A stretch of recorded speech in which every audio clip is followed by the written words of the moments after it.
Kagagaling lamang ng mag-asawang Albert at Marian sa isang concert at agad nagtungo ang dalawa sa silid ng kanilang anak na si Renzo.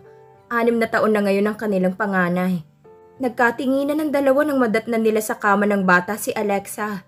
Tulog na ang dalaga ngunit hawak pa din itong libro ng fairy tales kung saan marahil binasa at ikwinento sa pamangkin. Mahal na mahal ng dalaga ang bata at palagi nitong kinakwentuhan ito bago matulog. Banayad na niyugyug ni Maria ng balikat ni Alexa hanggang sa magmulat at maalimpungatan ito at magmulat ng mga mata. "Oh, Auntie! Uncle Albert! Nariyan na pala kayo!" Anito at humikab. "Nakatulugan ko na pala ang pagkikwento kay Renz. Tinulugan din kasi ako nito eh." Napangiti ang dalaga. "Salamat at napagtsatsagaan mong kwentuhan ng batang yan, iha." Masuyong wika ni Albert. "Kami ng auntie mo ay tila nagkukulang na sa batang yan. Nitong mga huling araw ay napakaraming trabaho sa opisina." "Don't worry, narito naman ako," ani Alexa. "Sa palagay ko'y hindi pa naman ako nauubusan ng ikikwento kay Renz." Tumayo ang dalaga. "Sige, matutulog na ako sa kwarto ko. Good night, Auntie, Uncle." "Good night, Alexa." Halos magkapanabay na sabi ng mag-asawa. Nang makalabas na ang dalaga, hinagka ng dalawang natutulog na anak at nagtuloy na rin ang mga ito sa kanilang silid. "I'm worried about Alexa, Marian," ani ni Albert. "Bakit naman? She seems to be alright." Normal na ang takbo ng buhay niya. Parang tuluyan na nitong nakalimutan ang nakaraang trahedya. "Tama, she seems to be alright, but not totally. Madalas kong makitang nakatanaw yan sa malayo at nag-iisip ng malalim. Sometimes nadidinig ko itong palakad-lakad ng pabalik-balik sa loob ng kwarto nito kapag nananaog ako kung gabi para uminom ng mainit na gatas. Parang hindi ito makatulog." Pero ang tagal na ng panahon ang lumipas pagkatapos ng mga malagim na pangyayaring yun. Ayon sa mga psychiatrist na umalalay sa kanya, okay na siya. "Psychiatrists are only human, Marian. Paminsan-minsan ay sumasablay din ang mga diagnosis ng mga ito." "Anong gagawin natin?" "Why don't you talk to her? Suggest that she takes a vacation somewhere para naman maiba ang kanyang kapaligiran. Nakakatulong ito. You know, emotional problems ng isang tao. Different atmosphere." "Ayokong makialam, Albert. I think it's Sophie's duty to make such a suggestion. Anak nila ni Paulo si Alexa, remember?" "Wala naman sigurong masama bilang auntie nito kung gagawin mo yon. After all, you still have the moral obligation na subaybayan ito, hindi ba?" Nagkibit balikat si Marian. "Hayaan mo, titingnan ko kung anong magagawa ko tungkol dito. Tsetsempo ako ng magandang pagkakataon. Anyway, malapit ng summer vacation, ilang buwan na lamang. Balak yata nitong umuwi sa hasyenda pagdating ng bakasyon. Mahilig kasing mga bayo si Alexa at naroon ang mga barkada nito, ang mga kapatid ni Ate Arisa. Isa pa uuwi din si Melissa at siguradong sasabay na ito." "May boyfriend na ba si Alexa?" "Wala akong nalalaman. Malihim ang batang yan and I don't want to intrude. Bahala na kung sasabihin nito sa akin ang tungkol dito. Pero hindi ako magtatanong." "Tama ka sa bagay na yan. O sige, matulog na tayo." Totoong mga obserbasyon ni Albert Reyno tungkol sa anak ni Marian kay Diego Villena. Napamahal na din dito ang dalaga at itinuring nito itong tunay na anak. Kung minsan madalas maitanong ni Albert sa sarili kung tama ang naging desisyon ni Marian na ipaampon ng sanggol kina Sophie at Paulo Nabal. Pero hindi din nito masisi ang asawa dahil naiintindihan nitong naging suliranin ni Marian ng isilang nito si Alexa. Nawawala noon sa laot si Diego at naroon ang maitim na balak ni Don Gabino na ipa-abort ang sanggol. He has nothing against Sophie bilang ina ni Alexa, maliban sa pagka-overprotective nito at nakakasuffocate na pagmamahal tulad din ni Don Gavino.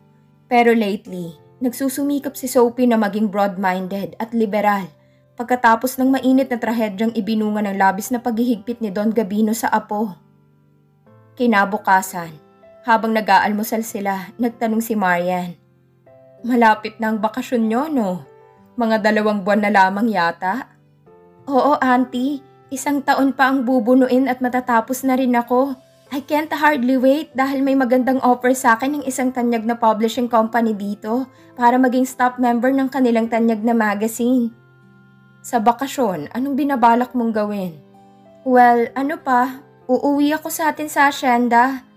Sumulat si Armand at nanganak na daw yung kabayo nito. Akin daw yung lalaki and I can't hardly wait to see it. Wala ka bang balak na magbakasyon somewhere else? Sa isang beach tulad ng Boracay o Highland Cove? Para maiba naman ang atmosphere mo. Napailing si Alexa. Ano naman ang gagawin ko doon? Wala naman akong makakasamang boyfriend. Magmumukha lamang akong tanga doon, auntie. Wag na lang. Uuwi na lamang ako sa atin. Boyfriend? Bakit wala pa ba? Sa ganda mong yan? I'm sure na maraming nanliligaw sa'yo, Alexa. Marami, oo. Pero I keep looking for Jay in each of them. At wala akong makitang tulad nito, auntie. I guess kasama nang namatay ni Jay ang puso ko. Huwag kang magsalita ng tapos, Alexa. Napakabata mo pa. At napakarami pa ring pagkakataon para makita mo si Mr. Right. Hindi nagtapos ang mundo mo sa pagkawala ni Jay, iha. Araw ng Miyerkules. Nang araw na yun ay tulad ng nakagawian niya, nagdaan sa simbahan sa Baclaran si Alexa. Isa siyang deboto ng Mother of Perpetual Health. Hindi niya kinakaligta ang magnovena tuwing Miyerkules. Nang panahong nagre-recover siya sa sugat na idinulot ng pagkawala ni Jay, naging sandalan niyang tiwala ni Mama Mary. Sa kabila ng lahat ay relihiyosa si Alexa. Nang dumating ang bahaging kinakanta ang ama namin at naghawak kamay ang mga magkakatabing nagnonovena, noon lamang napansin ng dalagang lalaking kahawak kamay niya. Kasing edad niya ito at alam niyang makisig ito sa kabila ng sandaling pagkakasulyap niya dito. Hindi din niya alam kung bakit tila may mumunting kuryenteng nanulay sa kanyang mga daliring hawak nito na tuloy-tuloy sa kanyang buong katawan. Agad niyang binawi ang kanyang kamay nang matapos ang awit dalangin sa pangambang baka mahalata ng lalaki ang nararamdaman niya.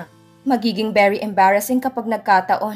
Nagtama ang kanilang mga paningin at nang bawiin niya ang kanyang kamay at bahagyang ngumiti sa kanyang lalaki.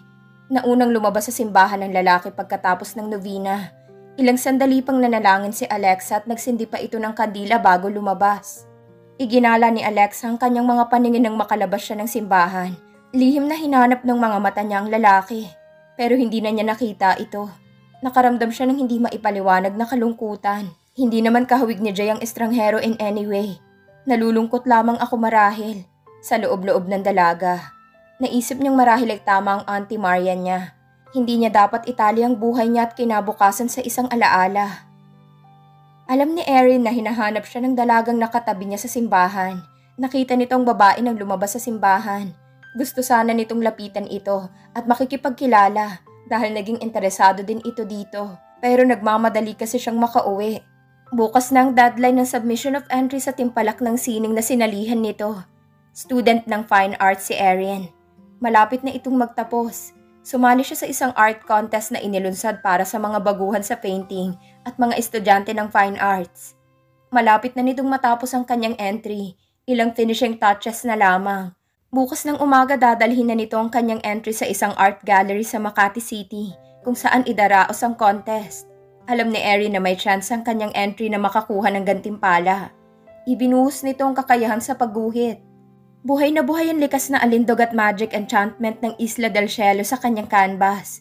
Ang blue-green color of the sea meeting the blue sky beyond. Ang mga alon na humahalik sa gilid ng dalampasigan. Ang mga kalapating dagat flying low na nagkukulay ginto dahil sa sinag ng palubog na araw. Nabihag ng painting ang total beauty ng island resort na nasa gitna ng karagatan. Marami pa namang araw, naisip ni Erin. Aabangan na lamang niyang magandang dalagang nakahawak kamay nito kanina sa simbahan. Sa tingin nito ay deboto ang dalaga ng Our Lady of Perpetual Health na tulad nito. At sa muli nilang pagkikita, makikipagkilala si Erin sa babae. Pagkatapos ay yayayain niya itong magmerienda. Kakain sila ng lechon at pansit palabok sa isa sa mga restaurant sa Baclaran. Napangiting sumakay ang binata sa kotse nito para umuwi sa inuupahang apartment sa Sampaloc. Pagdating nito sa tirahan, kumain muna ng hapunan at pagkatapos ay nagsimula na nitong tapusin ang kanyang painting. Isinumite nito ang entry kinabukasan. Pagkalipas ng isang linggo ay nailatahala sa mga pahayagan ng mga nanalo sa timpalak ng sining na itinanghal sa isang tanyag na art gallery sa Makati. Nabasa ni Alexa ang tungkol dito at naipasya niyang pumunta sa nasabing art gallery para tingnan ang mga paintings doon at ang mga nagwagi. Sa murang edad ay art aficionado ang dalaga at marami na itong nabibiling mga rare paintings ng mga mahuhusay na pintor na lokal at mga banyaga. Bukod sa hilig sa pagsusulat, mahilig din ang dalagang magpaint. Kaya nga lamang, walang hilig ang painting sa kanya. Hanggang sa mag-give up na lamang siya at nag-concentrate sa pagsusulat. Pero hindi naaalis ang matinding paghanga niya sa mga painters. Dala niya ang kanyang camera at tape recorder. Balak niyang kapanayamin ang pinananalo ng unang gantimpala para sa feature section ng kanilang school organ, kung saan isa siya sa mga staff member. Maang na napatitig si Alexa ng buong paghanga sa painting na nanalo ng unang gantimpala. Adele Cielo ang label ng painting at ang nature ng artist ay Erin Beliana. Nilaro-laro ni Alexa sa kanyang isipan ng pangalan.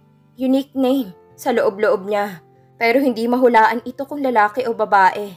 Sa pagkakatandaan niya, ang Erin ay isang bayan sa Ireland kung saan napakaganda ng tanawin. Tinanong niya sa namamahala ng art gallery kung ipinagbibili ang painting at tumango ito. Malaki ang halaga ng painting, 50,000 pesos. Tumatanggap naman kayo ng manager's check, hindi ba? Tanong niya sa namamahala ng art gallery. Tumango ang tinanong. Pakilagay na lamang po niyo ang pangalang Erin Beliana sa tseke. Anito.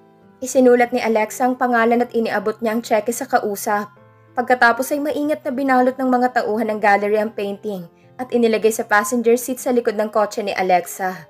Ibinigay ng dalagang kanyang calling card sa namamahala ng gallery. Kapag dumating ang pintor, sabihin mong gusto ko sana itong makapanayam. Aniya. Sa Isla del Cielo, masayang kumakain ng mag-anak na Beliana. Tuwang-tuwa si Diego sa tinamong tagumpay na kaisa-isang anak nila ni Leonor. Di tama ang sinabi ko sa iyo noon na ang kagandahan ng islang itong ilagay mo sa iyong canvas. Nakangiting wika ni Diego. At malaking chances mo para manalo. Tama po kayo, kaya ibinuhos ko naman ang lahat ng kakayanan ko dito. Kailan mo nga pala iuuwi dito ang painting, Erin? Tanong ni Leonor. Isasabit natin ito sa pinakamagandang lugar sa ating sala.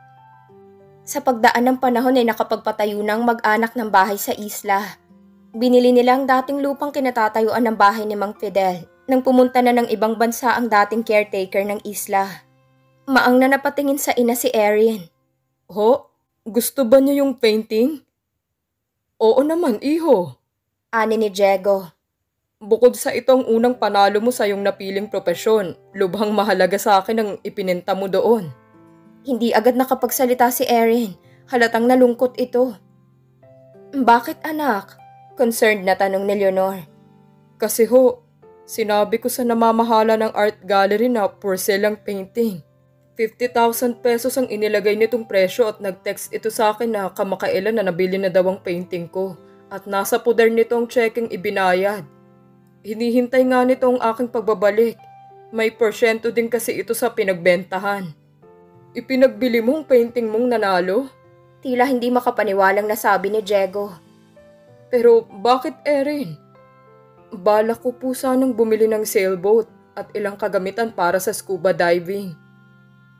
Pero sayang Erin, magiging napakahalagang souvenir mo sana ito sa iyong natatanging tagumpay. Halatang labis na nalungkot si Diego. Nang pumasok ng lalaki sa kwarto nila ni Leonor, kinausap ng babae ang anak. Mukhang malungkot ang tatay mo sa pagkakabili ng iyong nagwaging painting, anak. May posibilidad bang mabawi mo kaya ito sa bumili? Tutal buo pa naman ang checking ibinayad at hindi pa na ika-cash ito. Huminga ng malalim si Erin. Titingnan ko po ang magagawa ko, inay. Luluwas ako sa Maynila bukas at sisikapin kong makausap ang bumili nito. Sana ay maunawaan nitong sitwasyon at pumayag itong isauli ang painting sa akin. Pagsikapan mo, Erin. Alang-alang sa tatay mo. Nakalimutan nga pala ni Erin kung gaano kahalaga ang Isla del Cielo kay Diego Beliana. Ipinagtapat nito sa anak ang magagandang alaala sa buhay nito na naganap sa islang ito. Ang bahagi ng buhay nito sa piling ni Marian Del Fierro. Bago ito napadpad sa munting islang kinaroroonan ni Leonor, nang mawasak ang sailboat ni Marian nang mabagyong gabing yun ang pumalaot ito sa pagtakas. Heto ang calling card ng babaeng nakabili ng painting mo. Ani Henner Prado na siyang namamahala sa art gallery. Sayang, pera na magiging bato pa. Ang tinutukoy nito ay ang 10% na komisyon nito sa pinagbentahan. Heto yung 5,000 pesos na 10% commission mo, Pards. Ani ni Erin. Alam kong kailangan mo din ng pera. Thanks sa pagtulong mo sa pagbebenta ng painting. Ngumiti si Henner. Thanks. Alam mo bang napakagandang babae niyang si Alexa Nabal? Nito, at inginuso ang calling card na hawak ni Erin. Batang-bata. Halos magkasing edad lamang kayo. At mayaman, pare. May sariling kotse. Late model BMW. Napangiti si Erin. Sana'y mabait din siya para pumayag na ibalik ang painting ko. Nagsimba sa baklaran si Erin kinabukasan. Bukod sa panata nito, nagbabaka sakali itong makitang muli ang magandang babaeng nakatabi niya noon sa upuan. Ang kahawak kamay niya ng awitin ng ama namin. Doon pumesto si Erin sa dakong pinagkitaan nila ng babae. Bumilis ang tibok ng puso ni Erin nang makita nitong naroon ng babae. Nakaluhod ito dahil nasa kalagitnaan na ang novena. Pero hindi makalapit si Erin dahil may ibang nakaupo sa magkabilang sides ng babae. Nagkataong napakaraming tao sa loob ng simbahan. Naramdaman ni Alexa na may sumusunod sa kanya kaya bigla siyang lumingon. Nagtama ang kanilang mga paningin ni Erin. Ngumiti sa kanyang lalaki. It was a boyish grin that sent her heart racing. Hi, nice to see you again. Bati ni Erin. Hindi napigilan ni Alexa ang sarili. Gumanti siya ng isang napakatamis na ngiti. Hi, same here. Nagsisimba ka ba tuwing Wednesday? Aha. Nagpapasalamat sa mga biyayang tinatanggap at humihingi ng kapatawaran sa ilang mga pagkakamali. I hope na hindi mabigat ang mga pagkakamaling ito. Hindi naman, mabait naman ako eh.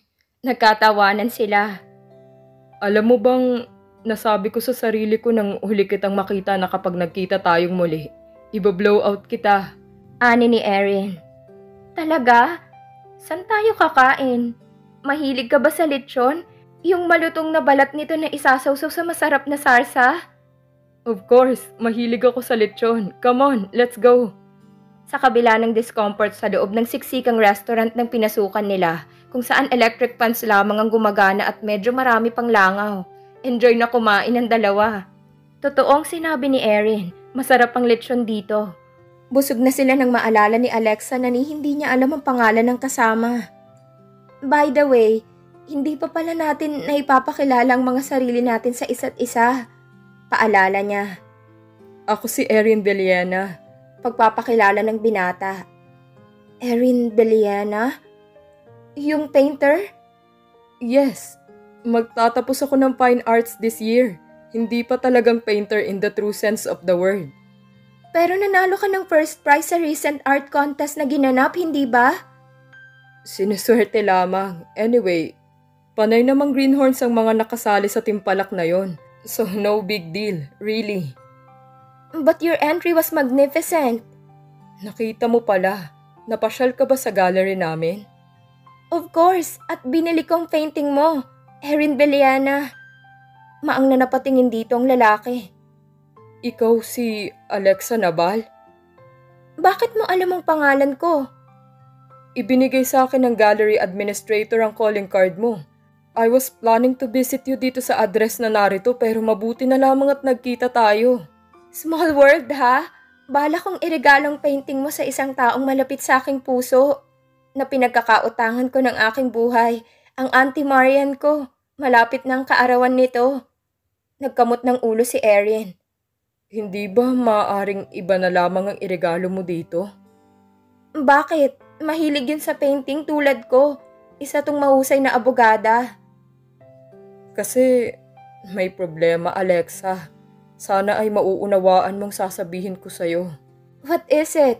You look so serious all of a sudden. Nagkamali ako when I offered my prize painting for sale. Lalo na nang malaman kong inaasahan pala ng tatay ko na iuwi ko ito sa amin. Sumeryosong mukha ni Alexa. Problema nga yan ha. Sana inisip mong mabuti ito bago mo ipinasyang ipagbili ang painting. Mukhang napaka-importante nito sa tatay mo. Mayroon kasi itong napaka-sentimental attachment sa Isla del Cielo. He used to tell me na dito niya nakilalang only one true love of his life. Napakaganda marahil ng babaeng yon na hanggang ngayon ay hindi pa nito nakakalimutan. Napakaganda nga nito, Alexa. Nakita mo na ito? Nakita ko siya sa isla ng 2 beses. Kinausap pa nga ako nito eh. Mabait ito at sa tingin ko ay emotionally attached din ito sa isla. Bakit hindi sila nagkatuluyan gayong Sa pananalita mo, mukhang mahal na mahal nilang isa't isa. Hindi ko alam, pero may nabanggit si tatay sa akin na nawala yata ito sa laot nang sumakay ito sa isang sailboat sa gitna ng masungit na unos. Hindi ito nakabalik ng matagal dahil nagka-amnesia ito. And then nabalitaan yata nitong nag-asawa ng one and only love nito. It sounds so romantic. Mukhang napakagandang plot yan para sa isang love story. Journalism nga palang kursong kinukuha ko at graduating na din ako sa taong ito. Saan ka nag-aaral? Sa Lyceum ako. Ikaw? Kaya pala parang pamilyar ang mukha mo. Marahil ay nakasabay kita kung minsan sa jeep o sa paglalakad. Pero ngayon lang talaga tayo nagkakilala. Malapit ang eskwelahan namin sa Lyceum. Sa San Juan de Letran ako pumapasok. Ganun ba? Magkapit-bahay lamang pala tayo halos. So, your father met your mother and they lived happily ever after, hindi ba? Ang nanay yata ang nag-alaga sa tatay sa panahong may amnesia ito. At nagpakasal sila bago sila nagbalik noon sa isla. Anak na nila ako. A very interesting story. Siguro mabubuo ko ito ng husto lalo na kung makita ko ng personal ang Isla del Cielo na nasa painting mo. Bakit hindi ka magbakasyon doon? Nitong summer vacation, sumama ka sa akin. May mga cottages doon at kung ayaw mong mapag-isa, pwede kang sa bahay namin tumuloy. Nag-isip si Alexa. Hayaan mo at pag-iisipan ko ito. Sasabihin ko sa'yo pag malapit nang matapos ang school year at sasapit na naman ang summer vacation. Aasahan ko. Maniwala ka sanang hindi mo pagsisisihan ang pagpunta mo sa amin. Makakapagsulat kang mabuti roon, Alexa. Napakatahimik, napakaganda at palaging malamig ang simoy ng hangin. How about it?